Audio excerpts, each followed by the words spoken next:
Hello viewers, ఇవాల్టి మన recipe పాలకూర పప్పు. ఇది అందరికీ తెలిసిన రెసిపీయే, కానీ నా స్టైల్లో చేసి చూపిస్తాను. చూసి ఎంజాయ్ చేయండి. పాలకూరని మంచిగా కడిగి చిన్న ముక్కలు చేశారండి. ఆనియన్స్, పచ్చిమిర్చి, 2 టమాటోస్ ఇవన్నీ చిన్న ముక్కలుగా కట్ చేసి పెట్టుకున్నాను. ఇది కందిపప్పు, 1 కప్పు కందిపప్పు తీసుకొని నేను కుక్కర్లో 3 విజిల్స్ వచ్చేదాకా ఉడికించి పెట్టానండి. ముందే పొయ్యి మీద కడాయి పెట్టేసుకొని 2 స్పూన్స్ ఆయిల్ వేస్తున్నాను. ఆయిల్ వేసాక తాలింపు వేసుకుంటున్నానండి. ముందే తాలింపు పెట్టేసుకుంటున్నాను.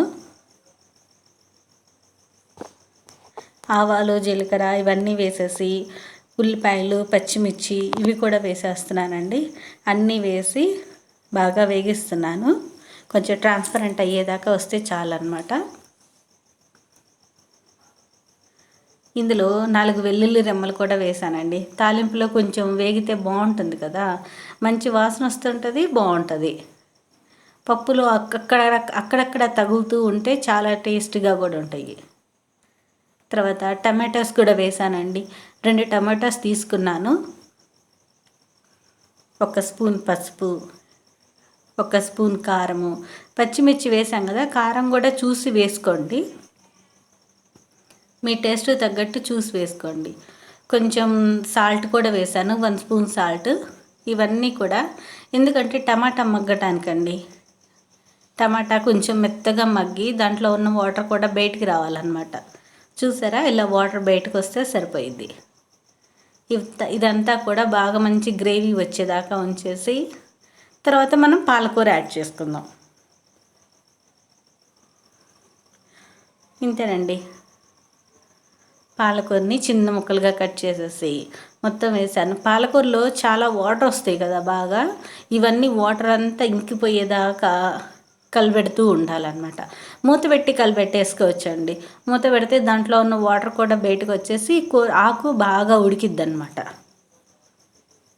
ఇలా 5 నిమిషాల దాకా ఉడికిచ్చాను. చూసారా ఎంత వాటర్ వచ్చేసినాయో. ఈ వాటర్ కూడా అంతా బాగా ఇంకిపోవాలండి. అప్పుడే ఆకుకూర మనకి బాగా దగ్గరికి వచ్చేస్తుంది అనమాట. ఇలా ట్రై చేయండి, మీరు కూడా చాలా బాగుంటుంది. మీరు కూడా ఇలా చేస్తున్నారా? అయితే తప్పకుండా నాకు కామెంట్ చేయాలి, ఎలా ఉందో షేర్ చేయాలి.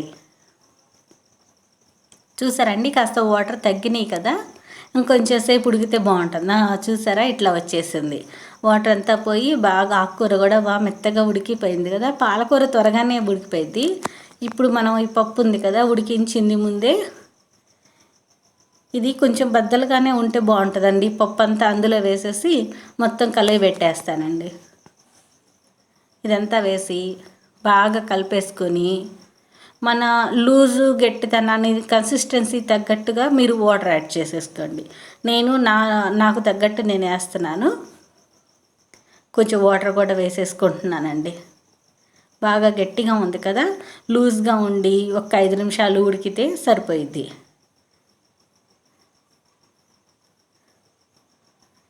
ఇది రైస్లోకి, చపాతీలోకి, రోటీలోకి దేంట్లో అయినా బాగుంటుందండి. చూసారండి, నేను వాటర్ వేసాను. వాటర్ వేసి ఇంకొక 5 నిమిషాలు బాగా ఉడికిస్తానండి. బాయిల్ చేసుకుంటే పప్పు దగ్గరికి వచ్చేస్తుంది.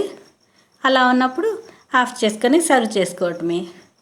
ఇంతేనండి. ఇందులో నేను 1 స్పూను చింతపండు వేయలేదు కదా, మన పుల్లదనం కోసం చింతపండు పేస్ట్ వేస్తున్నాను. ఇది కూడా వేసేసి 5 నిమిషాలు అలా ఉడికించుకుంటే మనకి పప్పు బాగా లూజ్గా ఉంది కదా, ఇదంతా కొంచెం దగ్గరకు వచ్చేసి బాగా ఉడికిపోయి అంత ఉప్పు కారం బాగా పట్టేస్తుందండి. చూడండి, ఇట్లా ఉడుకుతూ ఉంటే సరిపోయిద్ది అనమాట.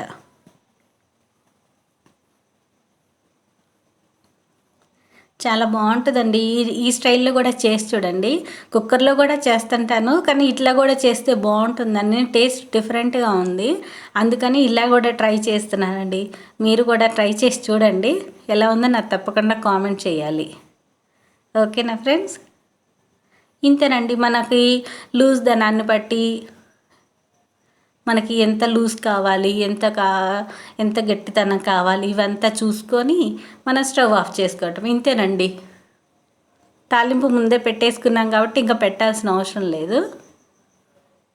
ఇంతేనండి, మన పాలకూర పప్పు రెడీ. ఈ వీడియో కనుక మీకు నచ్చినట్లయితే లైక్ చేయండి, షేర్ చేయండి, కామెంట్ చేయండి, సబ్స్క్రైబ్ చేసుకోండి. ఓకేనా ఫ్రెండ్స్, ఉంటానండి, బాయ్.